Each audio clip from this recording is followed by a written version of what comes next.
Millions of people go out every year with the goal of shooting a whitetail buck. Some of them will harvest bucks, and even fewer will find themselves blessed to take what might be considered a trophy animal. If you're one of these select individuals, you may find yourself debating whether you should memorialize your trophy with a shoulder mount. Taxidermy can be true art, or it can be problematic. Let's discuss what you need to do to cape, mount, and hang a trophy deer in your home. We're heading down to the taxidermist right now. There's been a lot of decisions made to help us get to this point. KC, how did you know you were going to mount this buck? Well, this buck meant a lot to me because you, me, and Eric were all on this hunt together. He was my biggest buck to date, and the story of this deer is full of dramatics, near heartache, and a lot of joy. I wanted this buck to be represented in my home, to have a spot to gather and to tell that story. Any one of these things would give a good reason to mount a deer, and there are probably other reasons out there as well. Each person's experiences hunting are their own, so it's up to you on what you do with your trophy buck. That's right. Once you decide this dude is going on the wall, you want to quickly get the cape off and cool down. Your taxidermist will love you if you leave him a lot of cape to work with. I typically don't go past the sternum when gutting a wall hanger, and then I start my cape by going around the deer at the top of that cut. You can typically then cut the cape lengthwise down the spine up to the base of the head. As you work it forward, you can essentially sleeve out the front legs at the knees, and once you get the cape cut to the head, you can cut all the tissue to the spine and often twist and cut till the head releases. Get it on ice quick so the hair doesn't slip, and burn rubber to your taxidermist shop.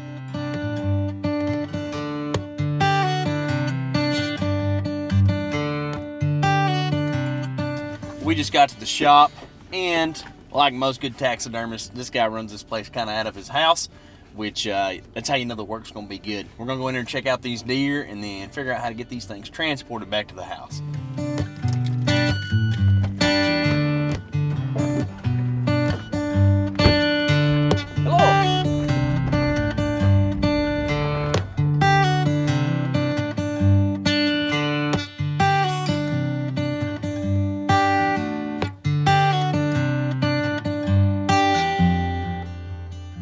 Usually your taxidermist is going to make you pick your mount.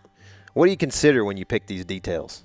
The first thing I usually think about is what the deer was doing when I shot him, depending on if he was facing left or right or if his head was turned right at me. This deer in particular was kind of looking up at the doe uphill, and I wanted to have him look at that same direction. It's probably a good idea to talk with your taxidermist to find a good approach for picking the right form.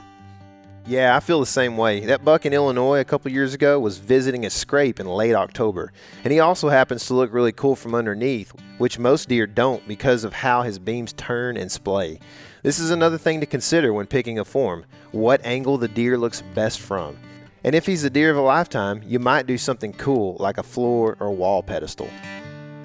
You know what? Another thing to keep in mind is the body of work when you go to pick a taxidermist. A good one will be able to keep a deer from looking like a giraffe when you get it back and be able to guide you through all of this. Search online and look at lots of pictures from your taxidermist before you pick someone to preserve this memory.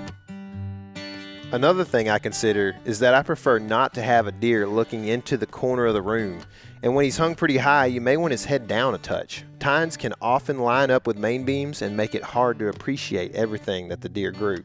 In transportation, there are really two things that can get messed up: hair and ears. The ears are the most easily damaged thing on a whitetail mount, so you'll want to make sure that the deer is stationary and secure for the drive home.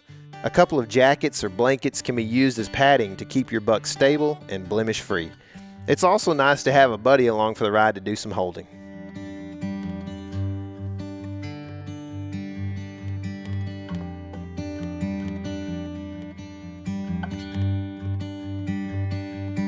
So as you can see behind me, there's vaulted ceilings, which means I have a decent pitch on my roof. And I designed this house with big gable walls because I knew that I'd be putting some deer mounts in here in the living space. So I wanted to give plenty of room to put these big old tall heads up in here. My wife and I purchased our house as is. It's an old frame house with paneling walls, 8-foot ceilings. So I have to be pretty particular with where I place my mounts. I always try to put them over pieces of furniture because you don't want them in the walk space of people. You want the people to have to walk around the mount and around the furniture so that way they don't hit their head and break your mount and have to go get some stitches.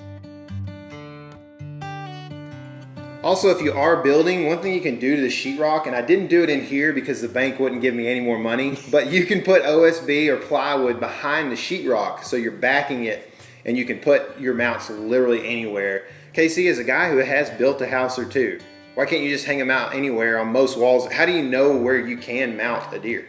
So standard in residential construction is usually 16-inch centers on studs. So that means that if you take your tape measure, measure 16 inches over, there will be a stud within that range somewhere.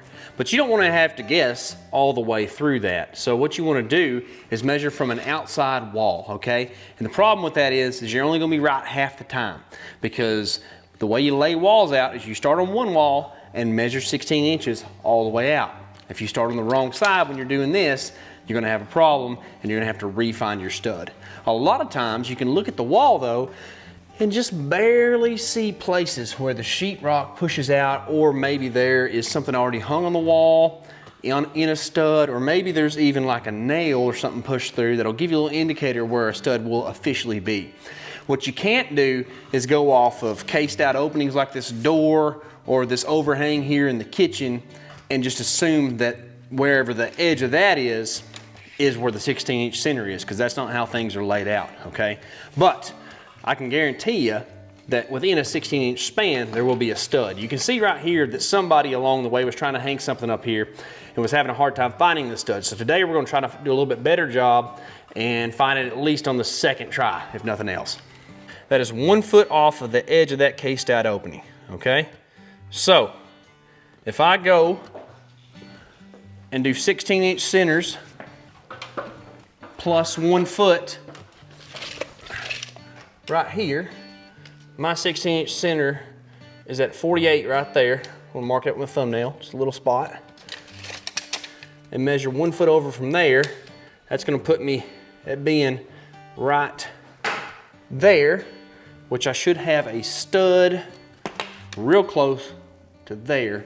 Straight up from there is gonna be and about right there. If we try, that's almost right directly in the peak. If we try, we should be able to find a stud pretty close right there.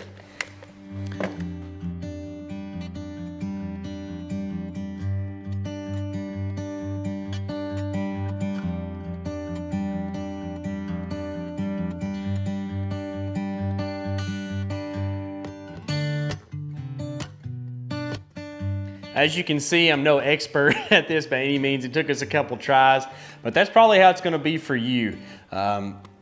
Taxidermy, whitetail mounts are really awesome pieces to cherish in your home. If you have any more questions or anything, be sure and put them in the comments. We'll try to help you out. If you need any help or if you have any tips for us, let us know.